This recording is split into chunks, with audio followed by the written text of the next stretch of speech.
Lieutenant Jai-ho Park looked out the window of his transport vehicle as it moved slowly through the Welsh countryside. The morning sun was just starting to rise, painting the green hills in soft golden light. After 5 years in space, everything on Earth felt different to him now. The transport followed an old stone wall that seemed to go on forever. Sheep moved quietly in the fields, their white wool bright against the green grass. Ji-ho had almost forgotten what real animals looked like after seeing only holograms on space stations for so long. 10 minutes to the station. "Sir," the driver said. Ji-ho nodded, touching the silver badge on his uniform. He still couldn't believe he had been sent here, to this quiet place, after serving on the biggest space stations humanity had ever built. The Wales monitoring station didn't look like much from the outside. It was built inside an old stone farmhouse, with solar panels hidden under what looked like traditional roof tiles. A few satellite dishes were disguised as modern art in the garden. If someone didn't know better, they would think it was just another quiet country home. As Jai-ho stepped out of the transport, the morning air felt cool and clean in his lungs. He could smell grass and flowers, real ones, not the artificial scents they used in space. A light mist floated over the distant hills, making them look like islands in a white sea. The front door opened, and a tall man in a blue uniform walked out to meet him. "Welcome to Wales Station, Lieutenant Park. I'm Commander Ta-Won Lee." The commander smiled warmly and reached out to shake Jai-ho's hand. "I know this might seem very different from your last posting on Alpha Station." Jai-ho looked around at the peaceful countryside. "It is different, sir. I thought being sent here meant my career was over." He picked up his bag, which felt heavy in Earth's gravity. The commander laughed softly. "Many officers think that at first. Come inside. I'll show you why this quiet little station is one of humanity's most important outposts." Inside, the old farmhouse was a perfect mix of past and future. The walls were still made of stone, but they had modern screens built into them.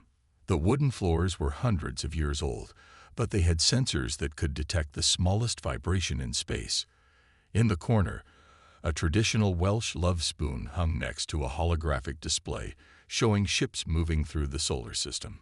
"This station is special," Commander Lee explained as they walked through the building. "While everyone looks to the stars, we keep watch over something just as important: Earth itself. Our job is to make sure humanity doesn't forget its home as it reaches for the stars." Jai-ho noticed how peaceful it felt inside. There was no constant humming of engines like on the space stations. Instead, he could hear birds singing outside and the gentle ticking of an old clock on the wall. "Your quarters are upstairs," the commander said. "There's a garden out back where we grow real food, not the synthetic stuff from space. The local village is just a mile away. We encourage our staff to spend time there, to remember what normal life on Earth feels like." As Jai-ho followed the commander upstairs, he began to think that maybe this assignment wasn't a punishment after all.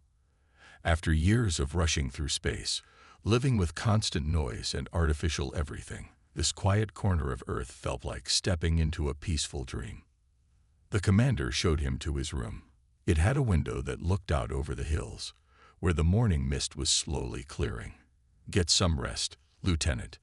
Tomorrow, I'll show you why the most advanced species in the galaxy are interested in this little farm in Wales." Jai-ho put his bag down and sat on the bed. A real bed, not a sleeping pod. For the first time in years, he felt his shoulders relax. Maybe, just maybe, this was exactly where he needed to be. The next morning, Jai-ho woke up to the sound of birds singing outside his window. It was different from the artificial morning sounds on the space stations. He put on his casual uniform and walked downstairs to explore the station's garden that Commander Lee had mentioned. The garden was bigger than he expected. Neat rows of vegetables grew alongside flowers of all colors. The morning dew made everything sparkle in the early sunlight. Ji-ho noticed that some of the plants weren't Welsh or even European.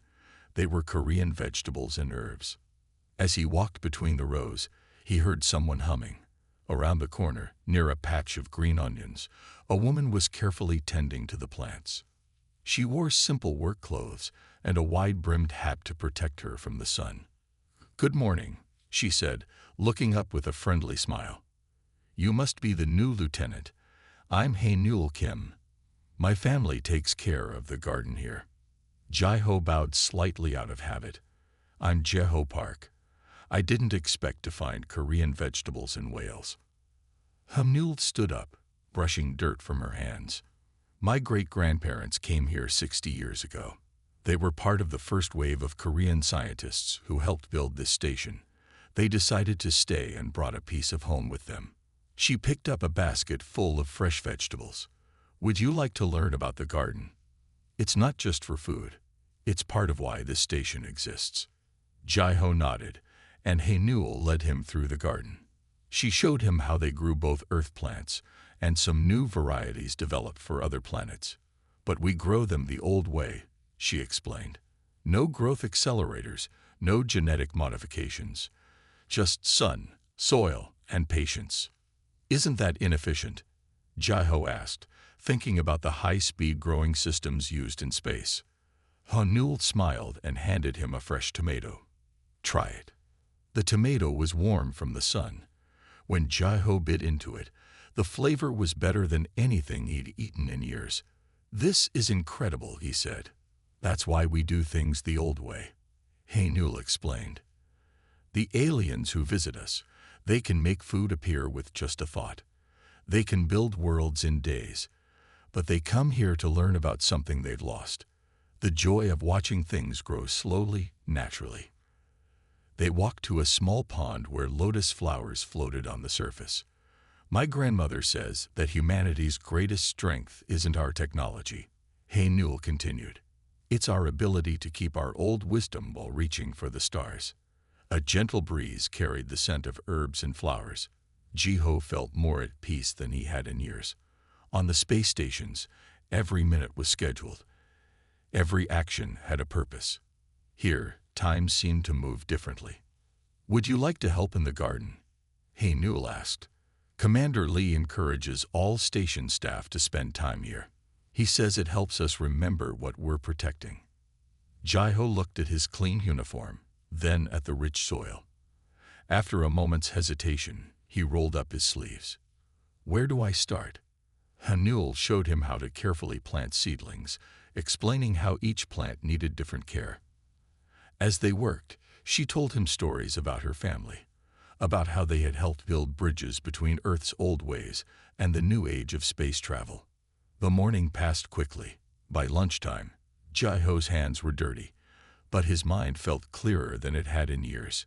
He understood now why this quiet station in Wales was special. In a universe of endless possibilities and instant gratification, this garden represented something rare, the simple joy of helping things grow. "Same time tomorrow?" Hae-nul asked as they finished storing the tools. Jai-ho looked at his dirty uniform and smiled. "I'll be here." A week had passed since Jai-ho started working in the garden with Hae-nul. One morning, Commander Lee called him to the station's main office. The room was simple, with wooden furniture and large windows that looked out over the hills. "Lieutenant Park, it's time you learned the real purpose of this station," Commander Lee said, sitting behind his desk. He pressed a button, and the windows turned dark. The wall behind him became a large screen showing a map of Earth with glowing dots spread across it. "Each light represents a station like ours," the commander explained. "We call them heritage sites. They're places where Earth's old ways of life continue unchanged." Jai-ho looked at the dots scattered across the planet. "There are hundreds of them." "Yes. While most of humanity builds bigger ships and faster engines, these stations protect something more valuable: our connection to Earth itself." Commander Lee stood up and walked to a cabinet. He took out an old book bound in leather. 3 years ago, an alien species called us primitive because we still grew food in soil. They couldn't understand why we kept animals or let forests grow wild. The commander opened the book, showing pictures of Earth's nature. But then another alien race, far more advanced, said something different. They said we were wise because we hadn't forgotten our roots. Jai-Ho thought about the garden, about Hae-Nul's stories of her family. Is that why we maintain these places the old way? Exactly. Commander Lee smiled. These stations show that humanity can reach the stars without losing its soul. The aliens who visit us don't come to see our technology. They come to learn how we keep our balance. The commander pressed another button, and a new image appeared.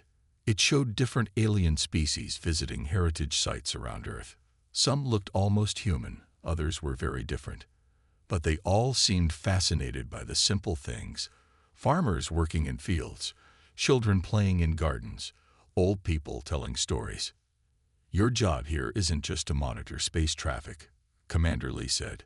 You're helping protect something rare in the universe, a spacefaring species that still remembers how to live simply. Jai-Ho remembered the taste of the fresh tomato from the garden. He thought about how peaceful he felt working with Hae-Nul, watching things grow. How many aliens have visited our station? 12 species so far. Next week, we're expecting another visitor. They've traveled across half the galaxy to see our garden and meet Hae-Nul's grandmother. They want to learn about Korean farming traditions. The commander closed the book carefully. Some of our officers think this posting is boring. They want to be on the big ships, making first contact with new species. But here's the truth. More meaningful first contacts happen in our garden than on any exploration mission. Jai-Ho understood now why Hae-Nul's family stayed, why the station kept its old stone walls and wooden floors. They weren't just preserving the past, they were protecting humanity's future. There's one more thing, Commander Lee said. He handed Jai-Ho a small wooden box. Inside was an old-fashioned key. This is for the garden shed. Hae-Nul said, you've earned it. Welcome to the real mission, Lieutenant. As Jai-Ho left the office, the windows cleared again, letting in the afternoon sunlight. Outside, he could see Hae-Nul working in the garden. She waved to him, and he held up the key. She smiled and nodded. This quiet station, which he had thought was the end of his career, was actually the front line of humanity's most important mission, proving that progress didn't mean forgetting where you came from. The morning of the alien visitor's arrival brought a light rain to the Welsh countryside. Jai-Ho stood with Hae-Nul under the station's front porch, watching a sleek transport vehicle approach along the muddy road. The vehicle moved silently, floating a few inches above the ground. Are you nervous? Hae-Nul asked, adjusting her traditional Korean hanbok. Commander Lee had asked everyone to wear clothing that represented Earth's cultures. A little, Jai-Ho admitted. He had met aliens before on space stations, but this felt different, more important. The transport stopped, and two figures stepped out. The first was a young woman in a blue uniform, Sun Hai-Choi, the human liaison. Behind her came the alien visitor. It moved with graceful steps, its silver skin shimmering in the rain. It looked almost human in shape, but its features were softer, like a statue made of moonlight. Welcome to Wales Station, Commander Lee said, stepping forward. I am Commander Lee. This is Lieutenant Park and Ms. Kim. The alien bowed in the Korean style, surprising everyone. I am Serenity. It said in perfect English. I have studied your Earth customs. The bow is a greeting of respect, yes. Yes, it is, Hae-Nul replied warmly. Would you like to see the garden first? The rain makes everything look more beautiful.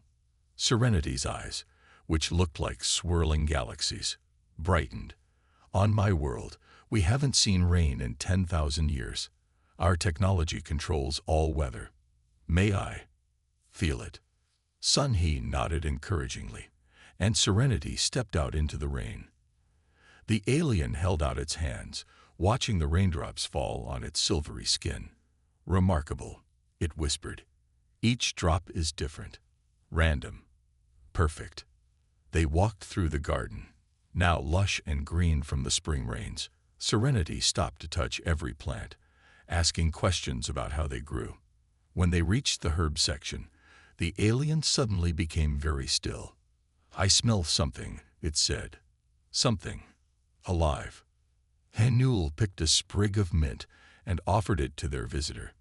This is mint. We use it in tea and cooking. Serenity held the mint close to its face. In my civilization, we create any flavor we want with machines. But this plant creates this wonderful smell just by being itself. How do you resist the urge to make it more efficient? Jaiho thought about his first days at the station. We learned that some things are perfect just as they are. The challenge isn't to make them better, but to understand why they're already perfect. The alien turned to Sunhai. Is this why the council sent me here? To understand this wisdom. Sunhai smiled. Earth is one of the few worlds where spaceships and garden herbs exist side by side, where people reach for the stars, but still keep their feet in the soil. They spent the rest of the morning showing Serenity the station. The alien was fascinated by everything. The old stone walls, the wooden furniture, the way the modern equipment blended with traditional designs. But what seemed to interest it most was how relaxed everyone was. Your people walk slowly here, Serenity observed. On my world, everyone rushes. We have unlimited energy, instant transport, but no one walks slowly anymore. As they finished the tour, the rain stopped, and sunlight broke through the clouds. A rainbow appeared over the hills. Serenity watched it with wonder. I understand now, the alien said quietly. Your heritage sites don't preserve the past. They preserve what makes life worth living. 3 days after Serenity's visit, Commander Lee called an emergency meeting. The station's staff gathered in the main conference room, where the morning sun streamed through tall windows. Everyone noticed the serious look on the commander's face. We have received an important message from the Galactic Federation, Commander Lee announced. He activated the room's holographic display, showing a document written in shimmering alien text.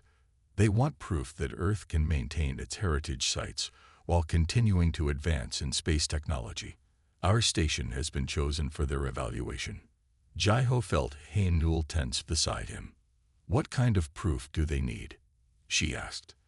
The station's medical officer, Yoon Seo-Kang, spoke up. She was a quiet woman who usually spent her time studying how the peaceful environment affected human health. I have data showing that staff members here are healthier and happier than those on space stations. Would that help? Commander Lee nodded. Good thinking, Dr. Kang. But they want more.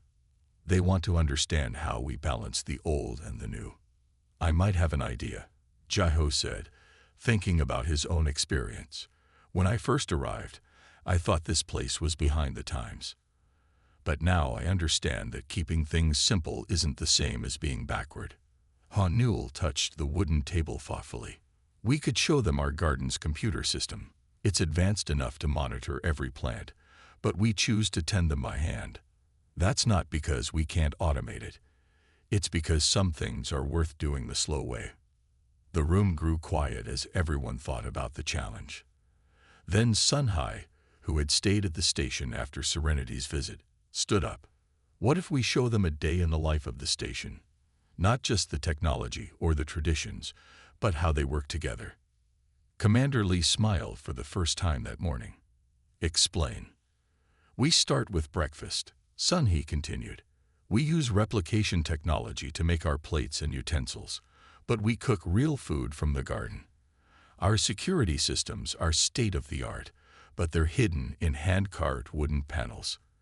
Every piece of advanced technology here serves to protect something traditional. Dr. Kang opened her medical files on a floating screen.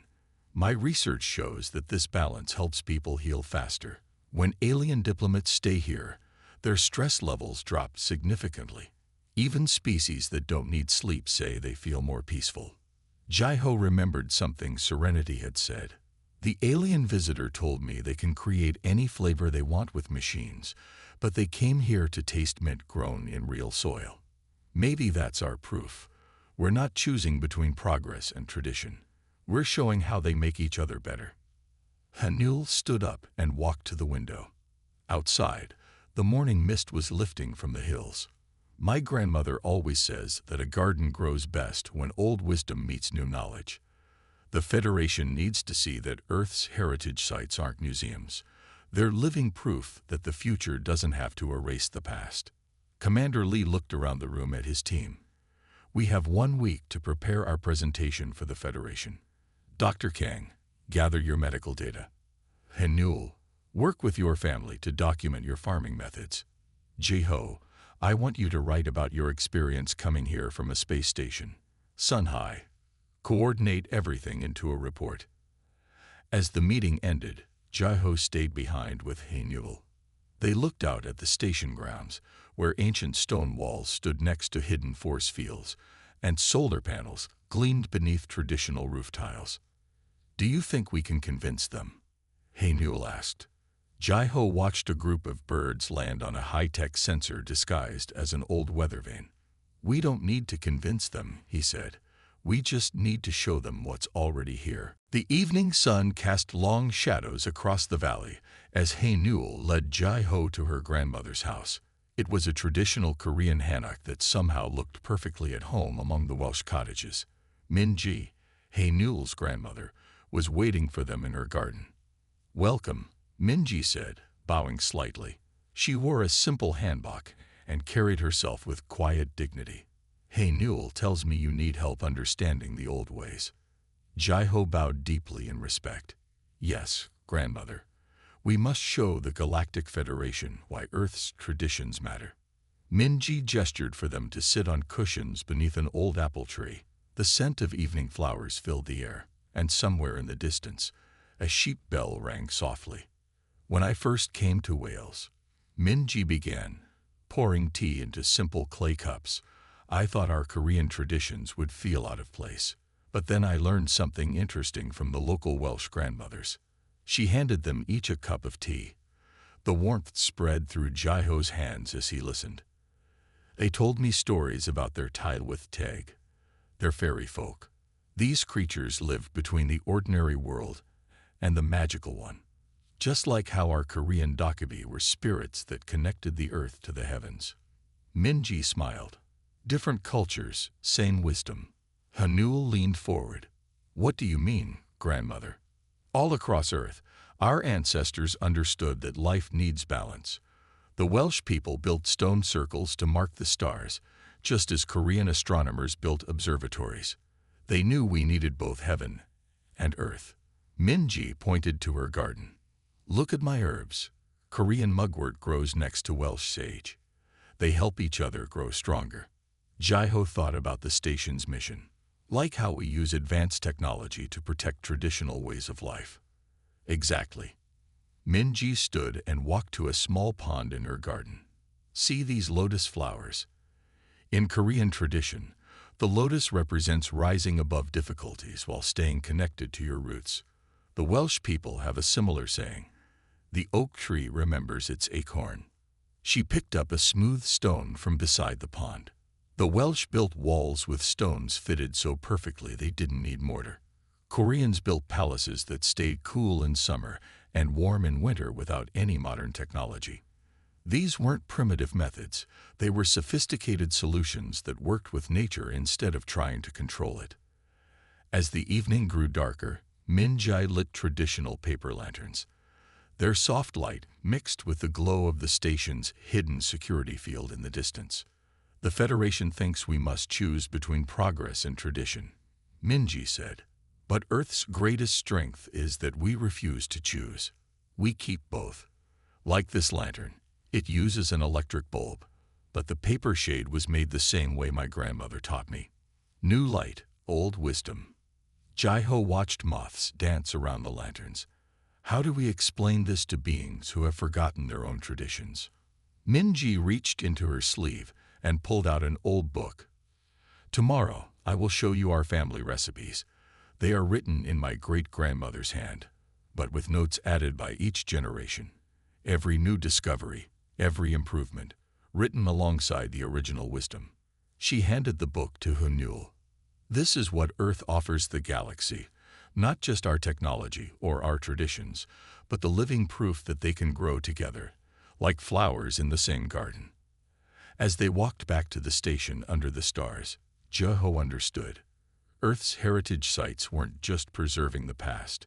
They were showing the way to a better future. The day before the Federation's final review, the station buzzed with quiet activity. In the kitchen, the station's cook, Da Sung-o, worked carefully at his station. He was preparing a special meal that would show how Earth combined old and new ways.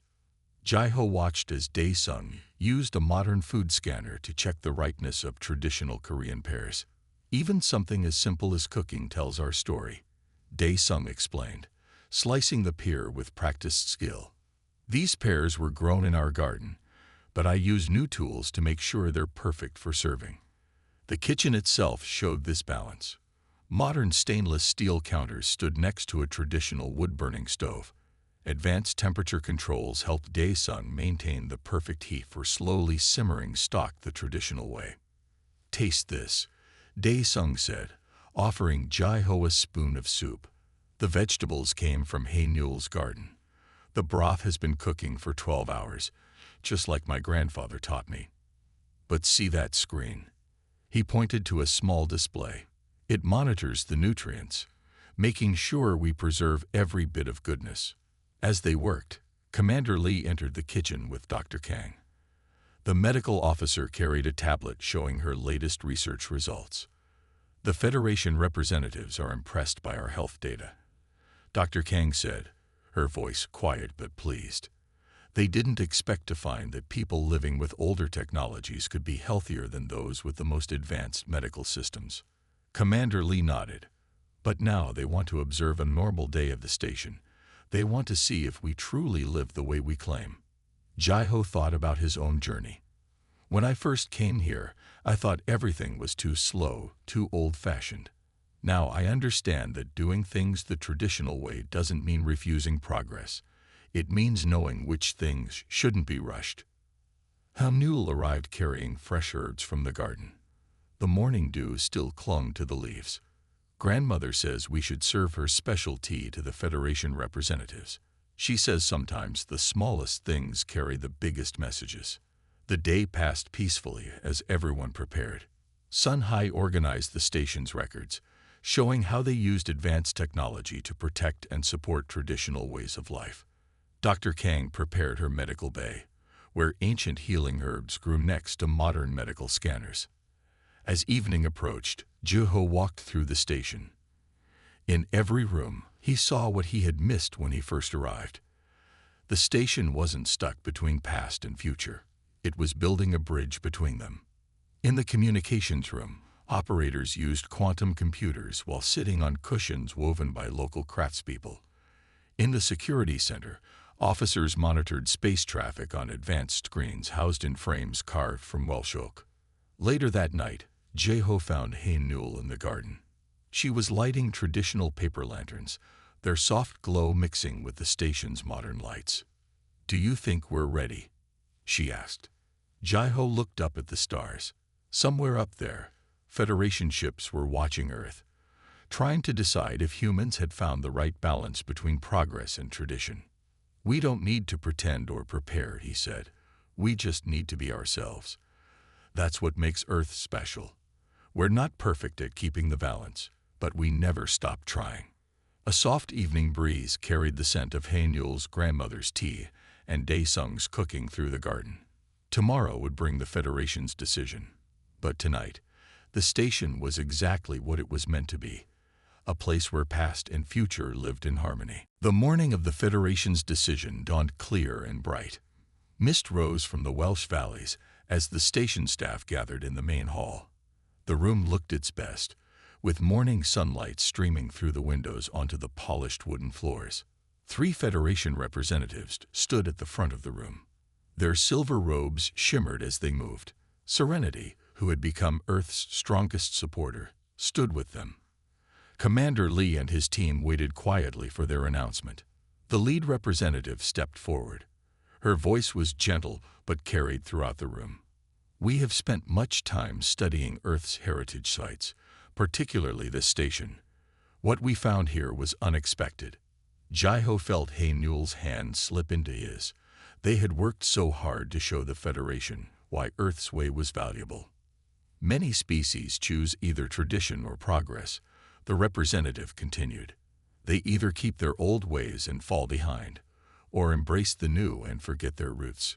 But Earth has found another path. She gestured to the room around them. In this one room, we see a quantum computer housed in a handmade wooden cabinet. Through that window, we see gardens tended by hand, protected by energy fields. Your food is cooked with ancient recipes, but monitored by modern sensors. Serenity stepped forward. More importantly, we see people at peace with this balance. You don't fight between old and new. You let them help each other grow. The second representative spoke, his voice deeper. We watched your station for a full day.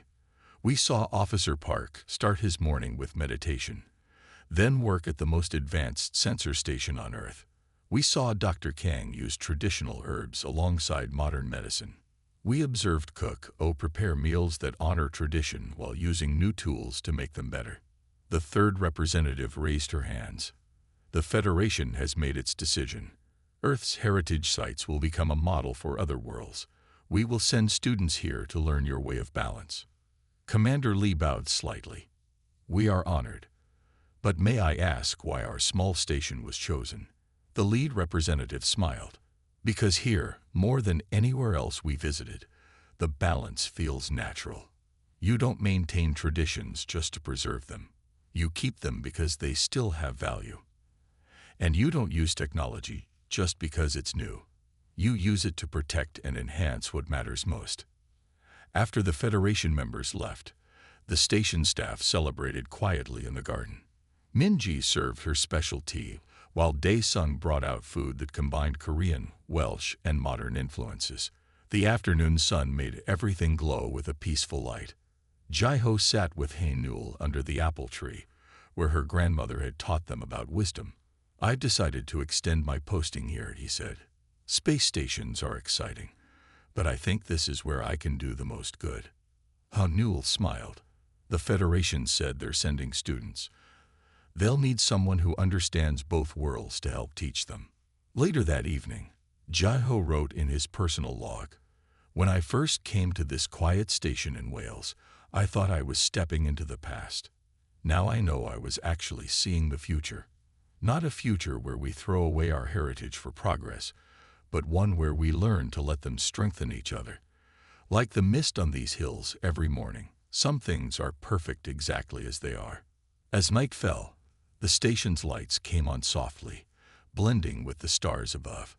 In gardens across Earth's heritage sites, ancient paper lanterns glowed beside modern lights, lighting the way forward for humanity and their new friends from the stars.